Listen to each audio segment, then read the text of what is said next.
Comment Dieu parle-t-il à l'homme? Oui. Dieu parle avec l'homme à plusieurs manières. D'accord. Qui sont? Par les songes, par les songes, par les actes, Oui. par les actes, par les songes, par les actes et par le silence aussi, par son esprit. D'accord. Ok. Par son esprit. Ok. Qui veut dire quelque chose d'autre encore? Je suis d'accord. Qui veut dire quelque chose d'autre encore? Par la Bible ici. Ok. Dans notre cas ici, on va prendre la Bible, la parole de Dieu. Je suis d'accord avec les autres, on va prendre la parole de Dieu. Parce que c'est sur ça qu'on est d'accord. Comment la lecture de la Bible nous aide-t-elle? Si Dieu nous parle par la Bible, comment la lecture de la parole de Dieu nous aide-t-elle? Oui. La lecture de la Bible, pour moi, la lecture de la Bible nous aide à comprendre Dieu. À comprendre Dieu. Oui. Prenons 2 Timothée 3, versets 16 à 17. On va voir un peu ce que Dieu nous dit dans ce passage. 2 Timothée 3, 16 à 17. Comment la lecture de la Bible nous aide-t-elle? Dieu vous bénisse ce matin. Vous tous qui me suivez, que la grâce de Dieu descende dans votre vie. Nous sommes sur notre étude. Aujourd'hui, nous sommes au point de l'étude de la Bible. Et nous avons dit que Dieu parle avec l'homme par sa parole. C'est-à-dire au travers de la Bible, Dieu nous parle. Et à la question de savoir comment la lecture de la Bible nous aide-t-elle, nous avons pris le passage de 2 Timothée chapitre 3, le verset 16, pour voir ce qui est écrit. Je vais lire pour une personne. Toute écriture est inspirée de Dieu et utile pour enseigner, pour convaincre, pour corriger, pour instruire dans la justice, afin que l'homme de Dieu soit accompli et propre à toute bonne œuvre. Amen. Amen. Je reprends. Toute écriture est inspirée de Dieu et utile pour enseigner, pour convaincre, pour corriger, pour instruire dans la justice, afin que l'homme de Dieu soit accompli et propre à toute bonne œuvre. Au travers de ce passage-là, qu'est-ce qu'on peut dire? 3, 16 à 17. Qu'est-ce qu'on peut dire de la Bible? Comment la lecture de la Bible nous aide-t-elle? Dans la lecture de la Bible, moi, Oui. Moi, ce que moi je comprends, la lecture de la Bible nous permet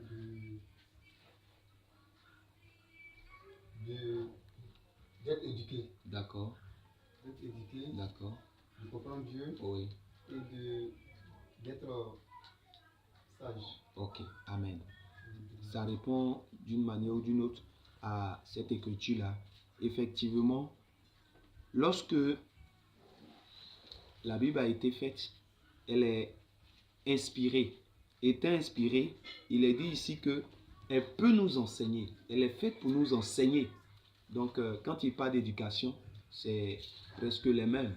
La Bible nous donne une discipline. Elle nous convainc sur ce qui est bon et sur ce qui est mauvais. Elle fait quoi d'autre encore? Elle corrige. Donc, c'est la Bible, la lecture de la Bible qui nous corrige. Quand nous lisons, nous voyons certains aspects. Ah, donc, dans cette vie-là, ici par exemple, si ceux-là, ils ont fait ceci et que ça leur a réussi, moi aussi, je peux faire la même chose et ça peut me réussir. Donc, la Bible nous corrige, elle nous instruit dans la justice. Ma prière pour nous ce matin, pendant que nous lisons la parole de Dieu, qu'elle nous corrige au nom de Jésus-Christ, qu'elle nous enseigne au nom de Jésus-Christ, qu'elle nous convainc au nom de Jésus-Christ. Une autre question encore. Qu'est-ce qui fait croître notre foi? Oui, qu'est-ce qui fait croître notre foi? Ce qui fait croître notre foi est la parole de Dieu. La parole de Dieu, c'est juste. Romains chapitre 10, le verset 17. Je vais lire ce qui est là. Romains chapitre 10, verset 17. Il est dit: ainsi la foi vient de ce qu'on entend. Et ce qu'on entend vient de la parole de Dieu. Ainsi la foi vient de ce qu'on entend. Ce qu'on entend vient de la parole de Dieu. Par l'écoute de la parole de Dieu, notre foi grandit.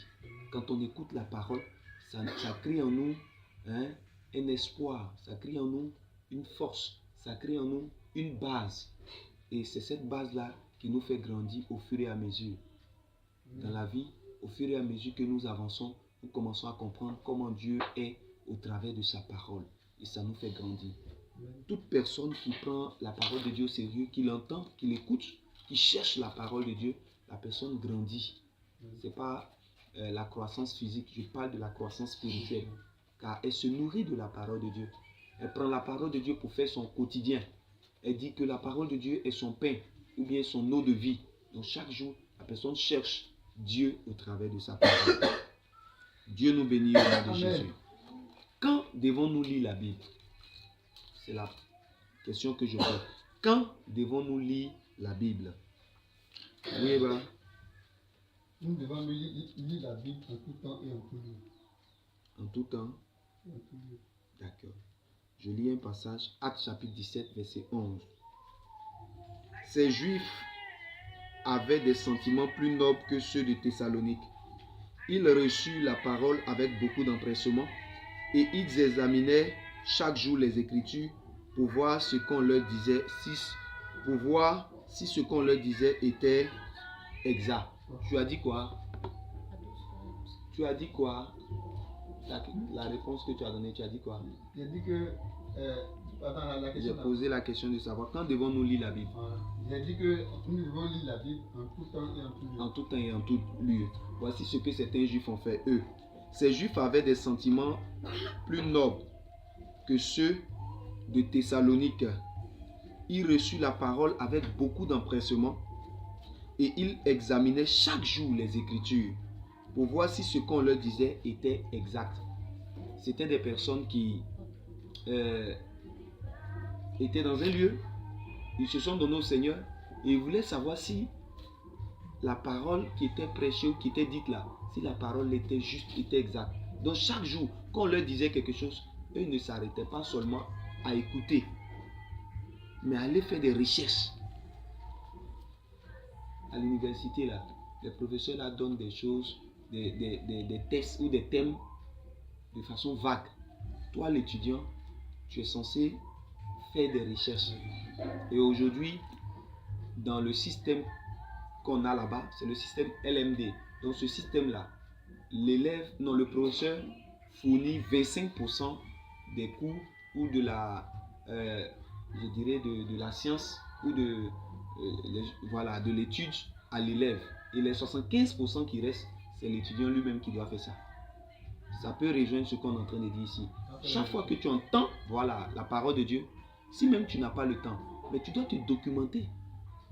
La Bible, elle est très profonde. La manière que tu peux utiliser pour te documenter, tu le fais. C'est ce qui va mener ton esprit à croître, t'emmener toi-même à grandir. Parce que plus tu fais des recherches, plus tu t'en rends compte que ici, là, voilà ce qu'on dit. Ici, là, voilà ce qu'on dit. Tu es équilibré. Dieu nous bénit au nom de Jésus. Qu'il permette que nous fassions des études, des investigations, des recherches pour mieux approfondir notre connaissance. Quand quelqu'un connaît, quel que soit le sujet sur lequel on propose, le sujet qu'on propose, il a quelque chose à dire. Et ce que tu dis, tu sais que c'est vrai parce que toi, tu as fait des recherches. Mais quand tu n'as fait aucune recherche, on pose un sujet ou un domaine là, tu es là et puis tu es bleu. Tu ne comprends rien parce que tu n'as fait aucune recherche. La vie du chrétien ne se limite pas seulement à l'église. Tu viens prendre quelque chose le dimanche pour aller dans le monde, je peux dire, la semaine. Voilà, la vie de tous les jours. Tu vas au travail, tu vas à l'école, tu fais... Mais ce temps-là, il est plus long que le temps que tu prends pour venir adorer Dieu. Donc, tu dois faire des recherches. Tu mets une politique en place toi-même. Une discipline en place. Comment je peux faire mes recherches? Peut-être sur Internet, peut-être avec mes amis qui sont chrétiens, se poser des questions, à avoir une idée sur tel ou tel sujet. Quand tu connais ça là, et puis tu sais ce que la Bible dit, tu es tranquille. C'est la personne, on appelle la personne affermie dans la foi. Parce que rien ne peut venir. Quand quelqu'un d'autre va prêcher un faux message qui n'est pas de la Bible, et puis toi tu es assis dans la Bible là, tu sais ce qu'il dit là, c'est pas juste. Mais quand tu ne maîtrises pas, tout ce qu'on dit là, tu acceptes ça. Or, la Bible corrige. La Bible instruit. La Bible fait quoi encore dans ce qu'on a dit là? Elle nous met dans la justice. Toutes ces choses-là, ça peut être dans la justice. Je vous encourage. Vous ne savez pas lire, prenez la Bible audio. Vous pouvez même dormir avec ça, ou bien marcher avec ça, aller au travail, travailler avec ça, et dans ton oreille. Éphésiens chapitre 1, verset 10. Éphésiens chapitre 6, verset 10. Ça récite. Le fait que ça récite, et puis tu écoutes, ça récite, et puis tu écoutes, ça va rester. Et quand ça reste, c'est devant les situations là que tu sauras que voilà comment on réagit. Quand la parole de Dieu est en toi là, partout où tu passes là, tu impactes les gens.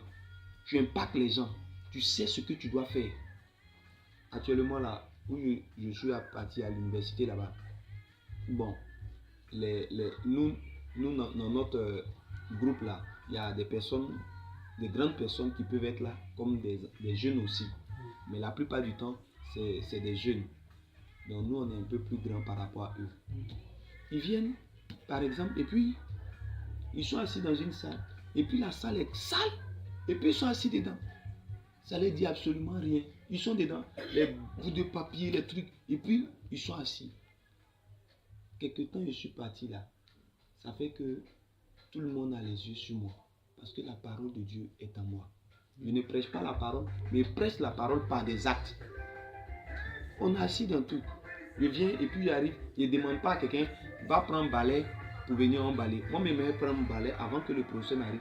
Je balaie.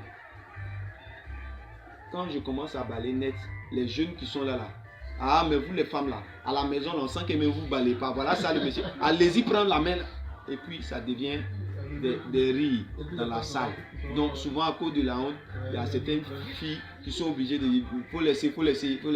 Mais vous voyez pas, voilà ça. Ça là, on sait que son mari là, il est bien. Et sa femme là, elle est bien. Parce qu'un homme comme ça, on ne trouve pas comme ça.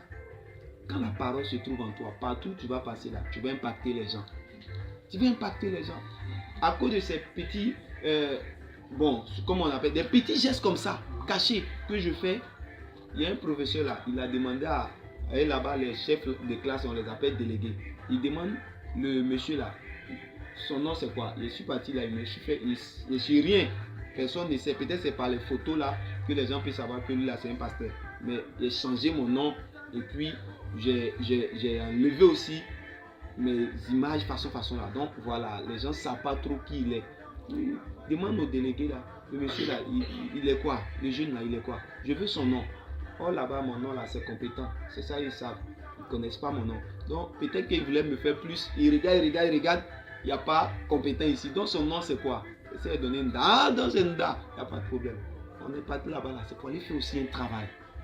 Si je fais ces choses, c'est parce que je connais un peu la parole. Quand tu arrives dans un coin, il faudrait que si tu ne peux pas prêcher la parole avec la vie, avec la bouche, prêche la parole avec ton comportement. Tu ne peux pas prêcher la parole avec ta bouche. Il faut montrer aux gens que tu es quelqu'un mis à part. Mis à part là, il y a des petits gestes que tu peux faire. Le professeur il vient, il parle jusqu'à... Il n'y a pas quelqu'un, depuis ils ont commencé l'année passée, qui a une fois donné de l'eau. Quand le professeur a fini, je soulève l'eau, je dépose. Ah, mais c'est qui ça là? Ah, mais il est bien. Et puis des bénédictions pleuvent. Il y a des choses simples comme ça, parce qu'on maîtrise la parole. Celui qui arrose sera arrosé. Il faut mettre la différence là où tu es, par la parole de Dieu. Ça va vraiment t'aider. Que Dieu nous bénisse au nom de Jésus. Donc, comme il le dit, on doit lire la Bible. On doit apprendre la Bible. Si tu ne sais pas lire, comme je le dis, fais un effort pour comprendre. Parce que tu ne sais pas lire, mais tu peux entendre. Donc, en entendant, ça crée en toi quelque chose qui se répète chaque jour.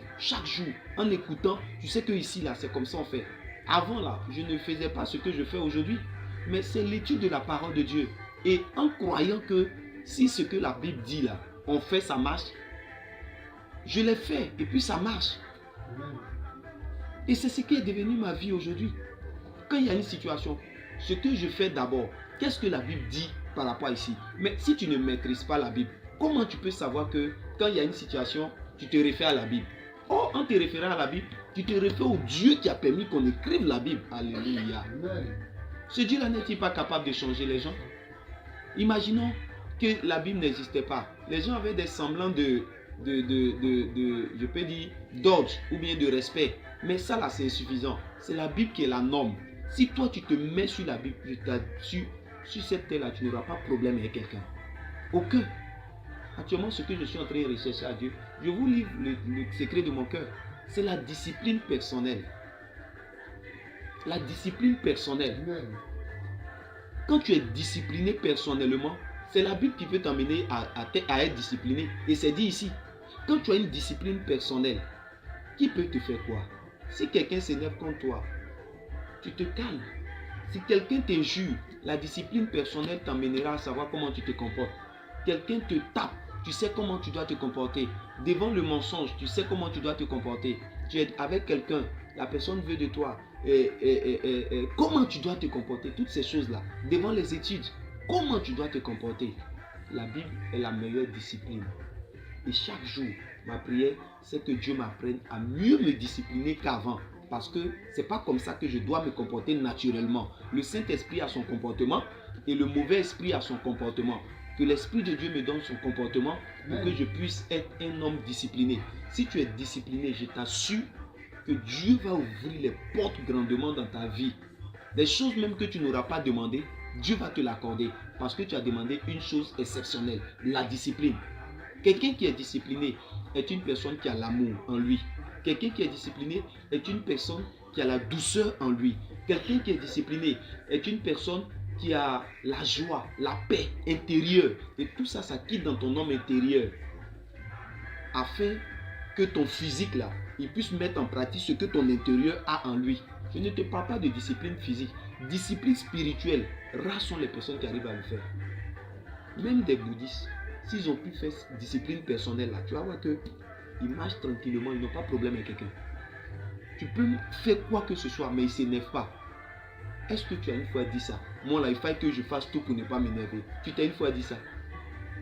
Quel que soit ce qu'on va faire, est-ce que tu as une fois dit, moi là, il faut que je sois discipliné, je ne dois pas m'énerver. Or, pour que tu ne puisses pas t'énerver devant une situation, il faut que toi-même tu dises un jour dans toi, je veux être discipliné. Si tu as appris ça là, c'est là que ça va arriver dans ta vie. Dieu nous bénit ce matin au nom de Jésus. Je veux que ce matin nous nous arrêtons à là. Et je donne un exercice. On va prendre ton exercice tout à l'heure à corriger. Lui, on a fini sa correction. On a délibéré. Le membre du jury dit qu'il a eu passable. Donc, on va voir toi ton cas. Et puis après, je vais donner un autre exercice. Non, c'est quand tu as dit pour toi là qu'on va te donner. Chacun a son exercice différent. Dieu nous bénit ce matin au nom de Jésus. Ok, avant de donner l'exercice suivant,